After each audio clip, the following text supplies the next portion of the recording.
దేవుని వాక్యానికి ఆయన పరిపూర్ణముగా విధేయత చూపుతాడట. That's true. ఎవరు ఏం చెప్పినా దేవుని వాక్యం ఏం చెప్తుందో దానికి విధేయత. మనం ఏం చేస్తాము? వాక్యం తప్ప అన్నిటికీ విధేయత చూపుతాం. అలాగంటే మీకు బాధేస్తుందా? ఇది వాస్తవం.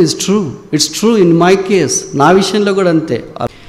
యూకే వీసా కొరకు నేను అప్లై చేసిన. అక్కడ కాన్ఫరెన్స్ ఉంటే వెళ్ళాల్సింది. నేను వెళ్ళిండి అలా. ఈరోజు మీ ఊరు మిస్ కావాలి నాకు. సరే అప్లై చేసినాం హైదరాబాద్లోనే విఎఫ్ఎస్ సెంటర్కి. వెబ్సైట్లో చూసి అప్లై చేసేటప్పుడు ఏం చెప్పినారంటే 15 రోజుల్లో వీసా అప్లికేషన్ ప్రాసెస్ అవుతుంది అన్న. నేను అప్లై చేసేటప్పటికి నేను వెళ్ళాల్సింది 16కి 15 రోజులు అంటే ఆగస్టులోనే కదా. ఆగస్టులోనే అప్లై చేస్తే ఖచ్చితంగా సెప్టెంబర్ 1st వీక్ వస్తుంది అనుకొని అప్లై చేసిన. 1000 పెట్టి అప్లికేషన్ ఫీ. అక్కడికి వెళ్ళిన తర్వాత వీసా విఎఫ్ఎస్ సెంటర్లో కౌంటర్లు ఉంటారు కదా, కుర్రోళ్ళు, అమ్మాయిలు, అబ్బాయిలు, వాళ్ళు చాలా స్మార్ట్గా జవాబులు చెప్తారు. రోజు చెప్పి అలవాటు ఏంటది అనుకో.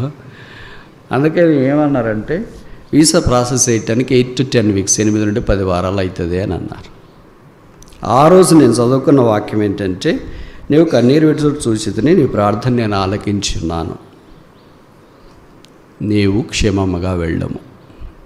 నేను అనుకున్నా, క్యాజువల్గా అనుకున్నా, వీసా ఏముంది, ఎన్నో 60 దేశాలు తిరిగి వచ్చినాం, ఇది ఏంటో ఒక లెక్కన వెళ్తున్నాం వస్తున్నాం, ఎందుకబ్బా ఈ వాక్యం వచ్చింది, ఎందుకు ఈ వాక్యము ఏముంది అని వెళ్ళకమునుపు అనుకున్నా. వెళ్ళిన తర్వాత వాళ్ళు అట్లా చెప్తే కరెక్ట్ వాక్యం గుర్తొచ్చింది. ఇప్పుడు ఏం చేయాలా? వాక్యం నమ్మాలా, వాళ్ళు చెప్పింది నమ్మాలా? చెప్పరేంటి? నాలాంటి భక్తిహీనులు ఇక్కడ ఎవరు లేరు అనుకుంటా కదా, అంత భక్తులే. వాక్యం నమ్మే భక్సింగ్ గారి తర్వాత మీరే అనుకుంటా.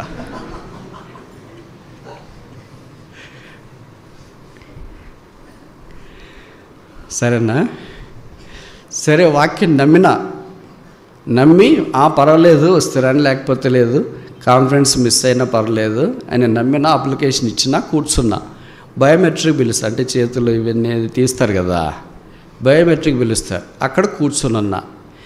మనం ఒక్కళ్ళే కూర్చున్నా కూడా అమలక్కలు ఉంటారు కదా పక్కన, వాళ్ళు మాటలు కలుపుతారు.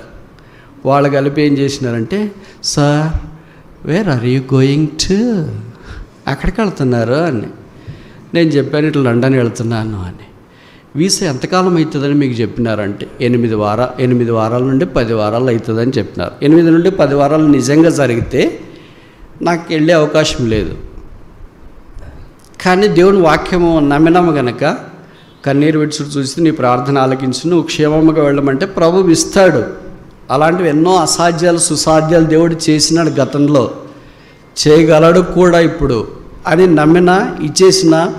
నాకు అన్ని రిసీట్ కూడా ఇచ్చినాడు. పాస్పోర్ట్ తీసుకున్నట్లు, అప్లికేషన్ తీసుకున్నట్లు అన్నీ రిసీట్ ఇచ్చినాడు. బయోమెట్రిక్ దగ్గరికి వెళ్ళి ఫోటో తీసుకొని 7 ముద్దలు వేసేసి బయటపడాలా. ఆ బయటపడేటప్పుడు జరిగిన స్టోరీ ఇది. ఈ పక్కన అమలక్కలు ఉంటారు కదా, వాళ్ళు అన్నారు, అంటే మీకు ఎప్పుడొస్తుంది, ఎప్పుడు వెళ్తారంటే, నాకు కూడా 8 వారాలకు రాదు సార్, మా పక్కన వాళ్ళు అప్లై చేసినారు, 3 నెలలు అయింది, ఇప్పటికి ఈమెయిల్ వచ్చింది, ఇంకా నెల తీసుకుంటుందని, 8 వారాల్లో అస్సలు రాదు, 3 నెలలు అయింది అన్న. ఇప్పుడు నేను ఏం మాట నమ్మాలా? ప్రభు మాట నమ్మాలా, వాళ్ళు చెప్పింది నమ్మాలా?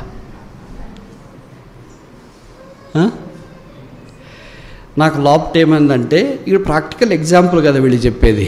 వెబ్సైట్లో రాసింది 15 రోజులు, ఆయన చెప్పింది 8 వారాలు, వీళ్ళు చెప్పేది ప్రాక్టికల్ ఎగ్జాంపుల్. ఇంక నేను వెళ్ళి ఆయనతో అన్నాను, ఇది 3 నెలలు తీసుకుంటుందంటే వీఆర్ నాట్ షూర్, మాకు తెలియదు సార్ ఎంత అవుతుందో, బట్ 8 వారాలు అంటే దాదాపు 2 నెలలు ఖచ్చితంగా అవుతుంది అని అన్నాడు. ఇప్పుడు వాక్యం ఒకవైపు గుర్తొస్తుంది, నువ్వు కన్నీళ్ళు విడిచి చూసితిని, నువ్వు క్షేమంగా వెళ్ళము అని. ఇంకోవైపు ఏం గుర్తొస్తుంది? వాళ్ళు చెప్పే డేట్లన్నీ గుర్తొస్తుంది. ఏది నమ్మాలా? మీరైతే ఏది నమ్ముతారు చెప్పండి? వెరీ గుడ్, అందుకే మీరు భక్తులు. నేనేమి నమ్మినానో తెలుసు, ఎందుకంటే నేను మళ్ళీ నెక్స్ట్ వీక్ యూఎస్కి వెళ్ళాలా. అందుకని పాస్పోర్ట్ నా దగ్గర ఉంటేనే మంచిది కదా, వస్తే రాని, లేకపోతే లేదు ఏం చేస్తావని నేను అన్నాను, నా అప్లికేషన్ క్యాన్సిల్ చేయండి అన్నా. అప్పటికే కొన్ని వేలు కట్టేసాం. హరీష్ గారు అన్నాడు, అవునా అన్నారు. అవును అన్న. అంతలాగా వాళ్ళు అంత తొందరగా చేయరు కదా, వాళ్ళని పిలిచి వీళ్ళని పిలిచి ఒక పెద్ద సీన్ క్రియేట్ చేస్తారు. ఆఫీసర్ని పిలిచి ఆయన పిలిచి ఈయన పిలిచి అన్నీ మాట్లాడుతూ ఉండి అన్నీ మాట్లాడాడు. 8 నెలలు అయితే నాకు వద్దు, ఎందుకంటే నేను యూఎస్కి వెళ్ళే ప్రోగ్రామ్ కూడా డ్రాప్ అయిపోతుంది, నాకు పాస్పోర్ట్ ఇచ్చేయండి అన్నాడు. అంటే ఆయన ఆలోచించి చెప్పినాడు, మా దగ్గర ఇంకొక ఆప్షన్ ఉంది. ఏంటి ఆప్షన్ అంటే, మీరు అప్లై చేశారు కదా, పాస్పోర్ట్ మీరు తీసుకెళ్ళొచ్చు, 5,000 డబ్బులు కట్టాలి. మీ వీసా అప్రూవ్ అయితే మళ్ళీ మీరు పాస్పోర్ట్ వచ్చి సబ్మిట్ చేయొచ్చు, 1 నెల రోజులు టైం ఉంటుంది, అప్పుడు మీకు పాస్పోర్ట్ వస్తుంది. Is this option okay for you? నాకు ఎలాగుందంటే అది చాలా బాగుంది, 5,000 పోయినా పర్వాలేదు, పాస్పోర్ట్ నా దగ్గర ఉంటుందని. అర్థమైంది కదా? కానీ 5,000 కూడా ఎందుకు పోగొట్టుకోవాలో దేవుని వాక్యం నమ్మితే? లోపట అదొకటి. ఈ దేవుని వాక్యము మనుషులు చెప్పేది ఇవన్నీ. చివరికి ఓడిపోయాను, 5,000 కట్టాను, పాస్పోర్ట్ తీసుకున్నాను, దేవుని వాక్యం నమ్మకుండా బయటికి వచ్చినాను, బాధ వేసింది, ఏం చేయాలా? ఏమనగానే దేవుడు క్షమించేశారు. ఇలా చాలా క్షమించేసావు, ఇది ఒక్కటి క్షమించావు ఏంటి? నువ్వు చెప్తావేంటే చెప్తాం, మరి నా దగ్గరికి వచ్చేటప్పటికి నాకు కష్టం అనిపిస్తుంది. నా దగ్గర ఉండాలి పాస్పోర్ట్ అనుకుంటాం. పాస్పోర్ట్ ఎలాగ వాళ్ళకి వదిలేసి మళ్ళీ నేను వెళ్ళే ట్రిప్ రిస్క్ పెట్టుకోలేను కదా. నేను తిరిగి యూనివర్సిటీకి వెళితే 2 వారాల్లోనండి నాకు మెయిల్ వచ్చింది, your visa has been approved, please submit your passport అని. ఆ మెయిల్ చదివిన తర్వాత రోజంతా కళ్ళు తిరిగినాయి. ప్రభువా, నేను ఎంత అదమూడో నీ వాక్యం నమ్మలేదు,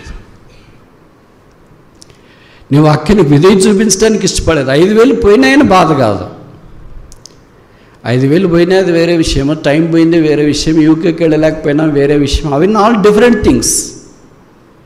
అంటే వాక్యం నా దగ్గరికి వచ్చినప్పుడు విధేయత చూపించడానికి పక్కన వాళ్ళు మాటలన్నీ విని మనం ఎలాగ ప్రభావితం అవుతామో. We listen to all the talks except the voice of God. I'm sorry to say that it's not we, it's me. మనము కాదు, నేను. అందరి మాటలు వింటాం, దేవుని మాట తప్ప. అదేం నష్టం కాదు, ఏం ఓడిపోయి ఏం కాలేదు. బట్ ఒక్క దగ్గరకు వచ్చేటప్పటికే యూకే ట్రిప్ వెళ్ళలేదు, ఇట్స్ ఓకే, ఇంకోసారి వెళ్తాం. యూఎస్ఏ ట్రిప్ వెళ్ళకపోతే ఇంకోసారి వెళ్తాం. అదే మనకేం పెళ్ళి పేరెంటల్కి వెళ్ళేది, లేకపోతే ఉద్యోగం అది ఇది కాదు కదా.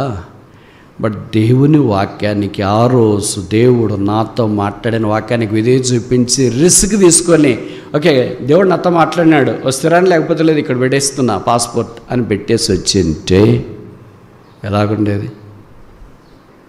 అంటే నా దగ్గర డబ్బులు ఉన్నాయి కనుక, పాస్పోర్ట్ నా దగ్గర ఉంటే మంచిది కనుక, ఆప్షన్స్ నా దగ్గర ఉన్నాయి కదా, అందుకనే I decline to obey to the word of God. దేవుని వాక్యానికి విధేయత చూపించడానికి ఇష్టపడలేదు. భగత్ సింగ్ గారి విషయంలో నో మ్యాటర్ ఏం జరిగినా పర్వాలేదు, ఈ submits to the word of God to the core. దేవుని వాక్యం ఏం చెప్తే అది. పరిస్థితి మనలాంటి వాళ్ళు పోయి 1,00,000 చెప్పినా ఆయనకి ఏం చెవులకులోకి కూడా పడదు. అటు బ్రదర్, ఇటు బ్రదర్, వాళ్ళ బ్రదర్, వీళ్ళు బ్రదర్, అక్కడొద్దు బ్రదర్, ఇక్కడొద్దు brother, no brother, Rajesh brother.